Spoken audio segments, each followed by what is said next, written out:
Fala galera, belezinha? Tudo tranquilo? Seguinte, estamos começando mais uma aula do canal 10 de História. O assunto agora é a Primeira Guerra Mundial. Isso mesmo.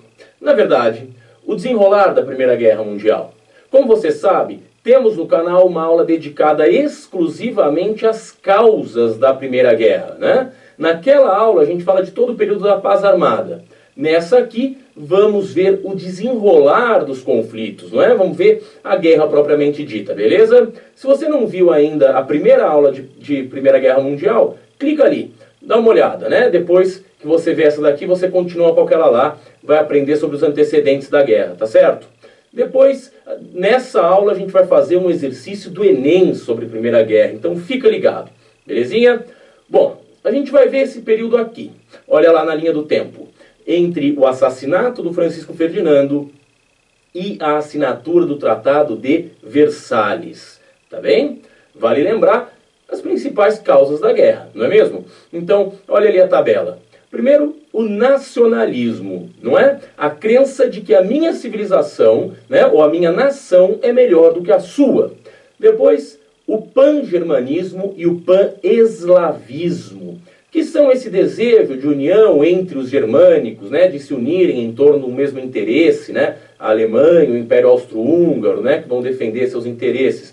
E também o pan-eslavismo, né, que se refere aos eslavos, né, que também pensam em se fortalecer fazendo, por exemplo, a Grande Sérvia, né? Depois temos questões ligadas ao comércio e ao imperialismo. Lembra, temos uma disputa territorial na África e na Ásia por conta do imperialismo. Temos também a questão da Alsácia e da Lorena entre a França e a Alemanha, não é? As disputas territoriais são muito importantes para a guerra. Assiste a nossa aula de imperialismo, se você precisar se lembrar, ok? Todas essas questões causam na Europa o que se chama paz armada. Atenção, anota aí, paz armada. O que é paz armada? É um período em que a Europa já sabia ou já esperava por um conflito de grandes proporções e se preparava para isso. Ou seja, durante a Paz Armada foram investidos muitos recursos, né, pelos países da Europa no sentido de produzir armamento, treinar os seus exércitos, tá certo? Mas o que levaria à deflagração do conflito? Ou seja, o que causa o início propriamente da guerra? Qual o estopim, né, da guerra? O que põe fim à Paz Armada é um tiro. Pois é, o conflito é deflagrado por um único tiro. Uma bala de revólver que mata o herdeiro do Império Austro-Húngaro. Acredita nisso? Esse tiro leva a um conflito de 4 anos em que morrem milhões de pessoas. Agora, por que o arquiduque morreu? Francisco Ferdinando morreu porque era um germânico do Império Austro-Húngaro que dominava um território eslavo. E foi morto, né, em Sarajevo justamente por um nacionalista eslavo, que não estava nem um pouco satisfeito com isso, com esse domínio. Assim, pelo fato dos sérvios estarem ligados ao assassinato, né, faz com que os austríacos declarem guerra à Sérvia. Então o Império Austro-Húngaro declara guerra à Sérvia. O problema é o seguinte, lembra que durante a Paz Armada surgiu uma certa política de alianças, né? A formação da Tríplice Entente e da Tríplice Aliança? Pois é, quando o Império Austro-Húngaro declara guerra à Sérvia, ele acaba declarando guerra a toda a Tríplice Entente, portanto, Rússia, França e Inglaterra. E também pelo fato do Império Austro-Húngaro ter declarado guerra, a Alemanha também entra no conflito. Nossa, então se torna uma guerra enorme, não é mesmo? Veja a imagem, né? Que com o passar dos anos temos cada vez mais países envolvidos. Até as colônias das potências europeias se envolveram. Veja, o Brasil também vai se pronunciar no conflito, né? Ao lado da Entente. Né? Observa que, né, sobre o mapa, observa que mostra primeiro o ano, depois o mês, depois o dia. Né? Então, com o passar do tempo, a gente tem cada vez mais países entrando na guerra. Tá certo? Bom, nós vamos dividir a guerra em 2 fases. Dá uma olhada na tabela. Primeiro, a guerra de movimento e depois a guerra de trincheiras ou guerra de posição.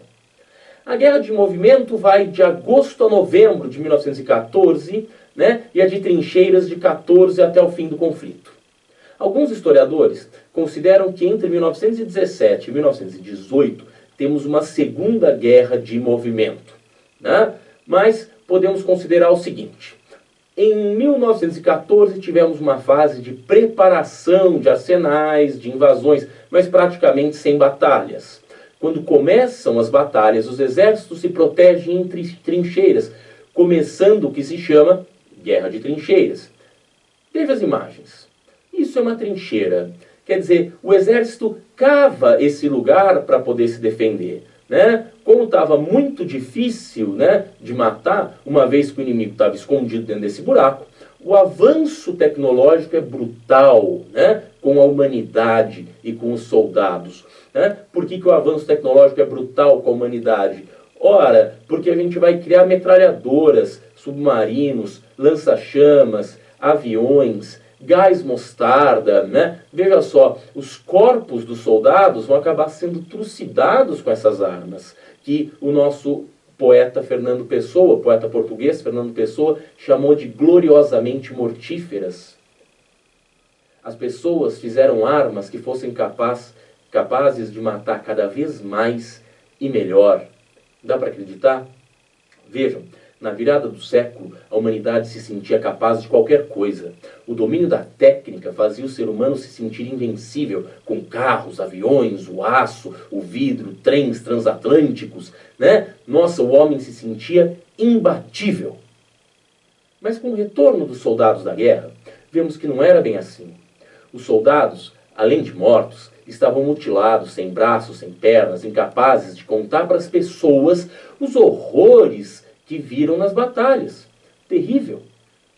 Mas a guerra se desenrola com essa mortalidade toda, com essa matança toda, e chegamos a 1917.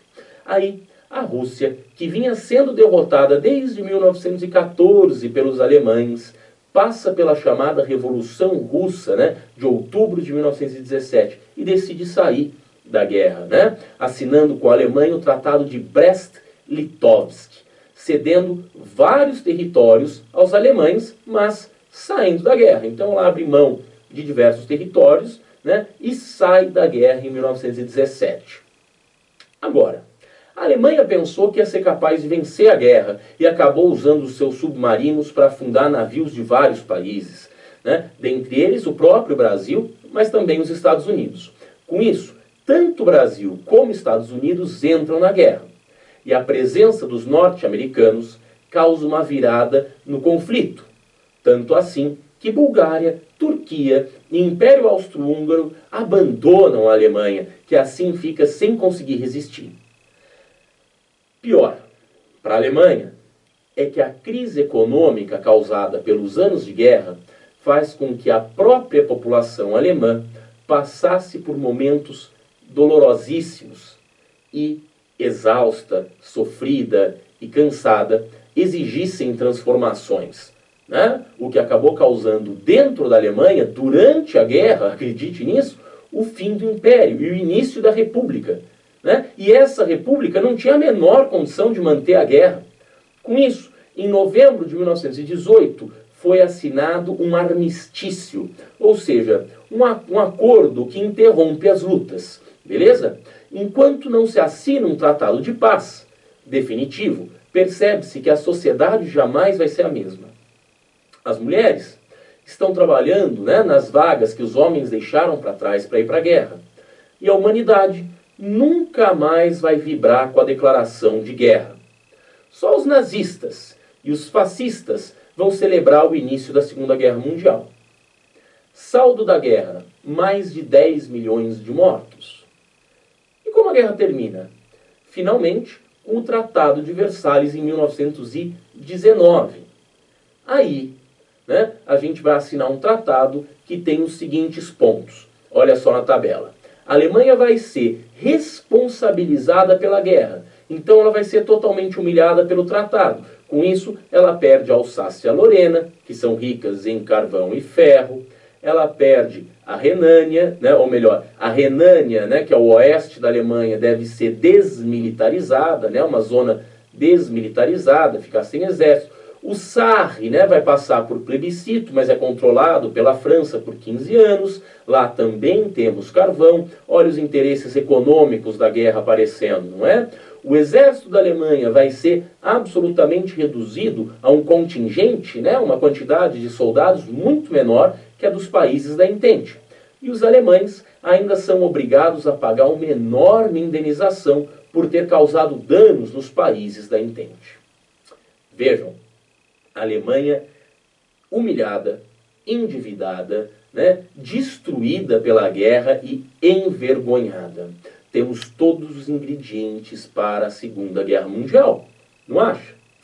Galera, vamos ficar por aqui. Na próxima aula a gente vai falar das consequências da Primeira Guerra, né, e de outros tratados de paz, tá bom? Mas lá também a gente vai ver a participação do Brasil, né? Não podemos esquecer. Participação do Brasil na próxima aula, tá bom? Clica lá então se você quiser, mas antes responde essa questão aqui do Enem. Belezinha? 3 décadas, de 1884 a 1914, separam o século XIX, que terminou com a corrida dos países europeus para a África e com o surgimento dos movimentos de unificação nacional na Europa do século XX, que começou com a Primeira Guerra Mundial. É o período do imperialismo, da quietude estagnante na Europa e dos acontecimentos empolgantes na Ásia e na África. Vejam que é uma questão da Primeira Guerra Mundial que usa um texto sobre a origem do totalitarismo. Vejam como as coisas estão ligadas. O processo histórico citado contribuiu para a eclosão da Primeira Grande Guerra na medida em que difundiu as teorias socialistas, acirrou as disputas territoriais, superou as crises econômicas, multiplicou os conflitos religiosos ou conteve os sentimentos xenófobos. Ficamos com a alternativa B, não é mesmo? A Primeira Guerra é causada pelos conflitos entre as potências europeias, causados pelas disputas imperialistas entre elas, não é isso? Bom, galera, eu fico por aqui. Nos vemos na próxima aula. Se você quiser, deixa um comentário aqui, né? E não se esqueça de curtir a aula. Belezinha? Um abraço, até mais.